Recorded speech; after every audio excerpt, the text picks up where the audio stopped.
So the lizards failed protecting the world from the alien invasion of those giant yellow-faced, ugly-ass cricket things. I mean, they gave it their best shot and they did look good on paper. But the fates did not go their way. So in a last-ditch attempt to save the planet, to save the world here, we've put together another superhero team. But this time it's a list of 7 superhero snakes. Now I know what you're thinking. Snakes are not the most equipped to be taken on an alien invasion of giant yellow crickets. What you didn't know is that these aliens have evolved into these purple giant rats with green polka dots. It's almost as if the aliens knew that there was going to be a second installment of this video. We shall call this team the Strike Force. I like that name. Right, so let's just get on into this with the captain of the team. Captain Hoodersons, with an S. Even though there's only one of him, he insists that we use the S. So Captain Hoodersons it is. He's a cobra, by the way. I mean, his main power is intimidation. You know, flattening his neck and speaking with chest. But if that doesn't work, he has a tail whip and a venomous bite. He also has a ranged weapon, which we're going to call the venomous sniper. He basically just spits venom in the face of his enemies. I mean, in fairness, it is a good way to show people how much contempt you have for them. And I mean, the French do it a lot. He's a good captain and he demands a lot of respect. And to be fair, he usually gets it, because, you know,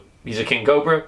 He'll eat the snakes that don't do what he says. But as all superheroes go, he does have a few weaknesses. Music being his biggest weakness, especially flute-based music, if that's even a genre. But when he hears that kind of music, he can't help but just sway back and forth. Kind of like that Ariana Grande song, except she's swaying for different reasons. Next up, we have the muscle of the team. The lizards had Megamouth.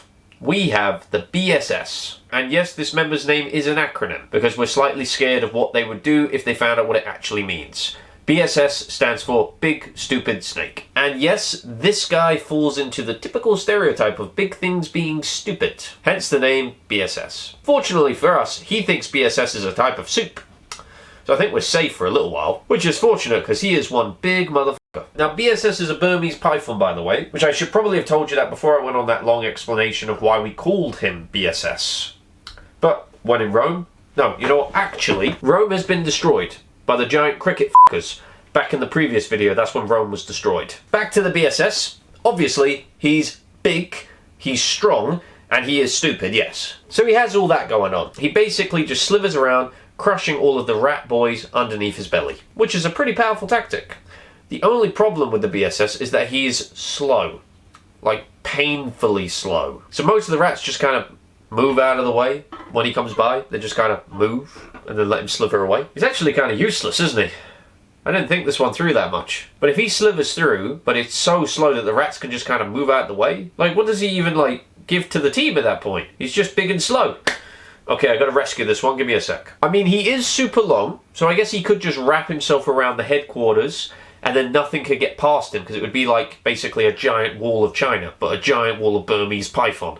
Nothing's getting past that. I guess he doesn't really need a weakness, because he's kind of useless in general. Yeah, I guess he's not the most useful on the team. He more just provides a protective barrier around the headquarters. We mainly just keep him around because he likes to be involved, you know? You can only do potato paintings for so long. So the third superhero of the squad here, Boombox, and he's a rattlesnake. I guess what would represent a rattlesnake would be probably more of a maraca than a boombox, but a Spanish rattlesnake with a maraca tail sounds a bit too stereotypical, a bit too obvious. So Boombox the rattlesnake it is. Also, a little bit of information for you here. I like to teach you new things, so here you go.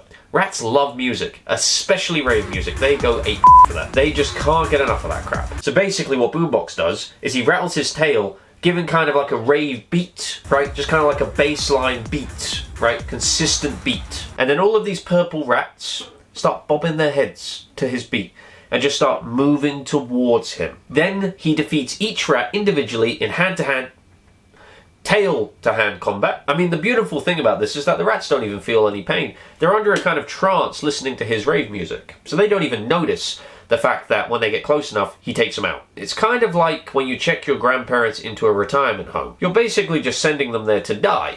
They think you're sending them there because you're a loving, caring family member and you want them to have the best life, but basically you're just putting them there to get out of your way.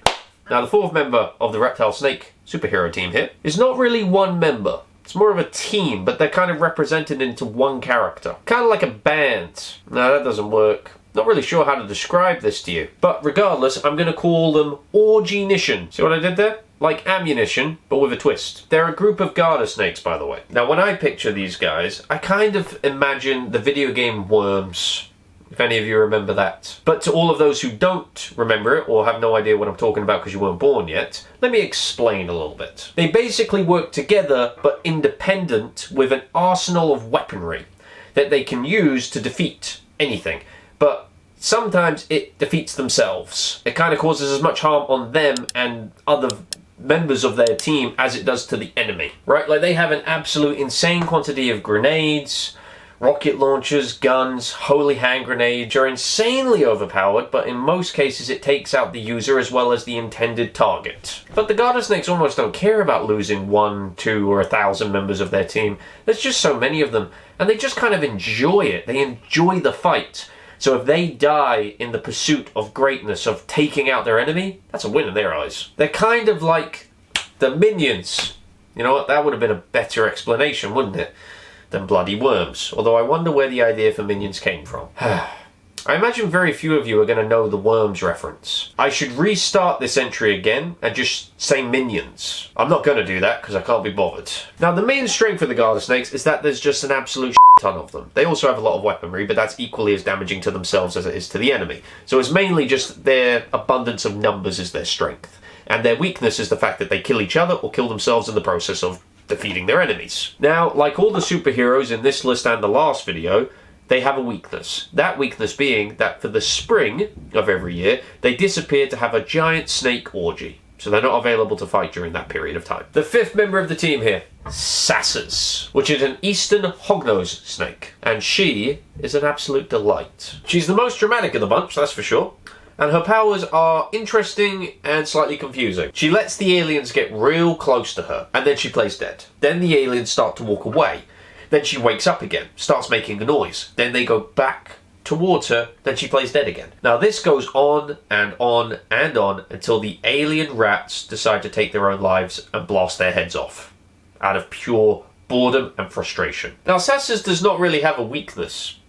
She basically just plays dead and waits for her enemies to kill themselves out of pure boredom and frustration. But unfortunately, all of her friends do the same thing, so her weakness is loneliness. Now we're moving on to the tactical member of the team here. The assassin of the team. Kobe, the black mamba. And she's a girl, by the way. She is so stealthy you can't even f***ing see her. And now that's not because the AI I was using to generate those photos didn't know what a black mamba was. It's not because of that, it's because she's so stealthy you can't even see her. But Kobe is insanely fast and extremely venomous. The rats basically just drop down to their knees upon seeing her. She doesn't even need to strike. All she needs to do is open her mouth and they drop down to their knees. Which is kind of backwards, actually. You'd think that if they're going to open their mouth, they'd be the ones dropping down to their knees. Kobe is one of the toughest members of the team. She only has one weakness, and that's a helicopter. Now, the last member of the team here, and in typical superhero fashion and superhero team fashion, there's at least one useless member of the team, and that's this entry here, Aqua Snake, a water snake. I guess Aqua Snake's not all that useless, right? I mean, he can swim.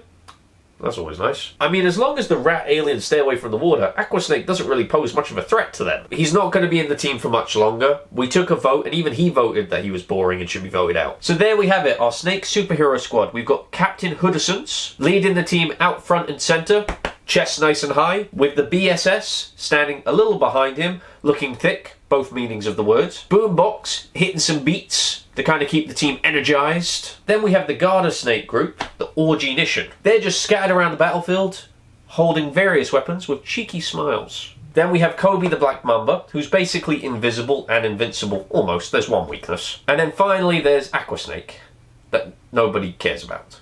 So let's check to see if the snakes can do a better job than the lizards did. Are they going to be able to defeat these giant purple polka dot green rat f***ers?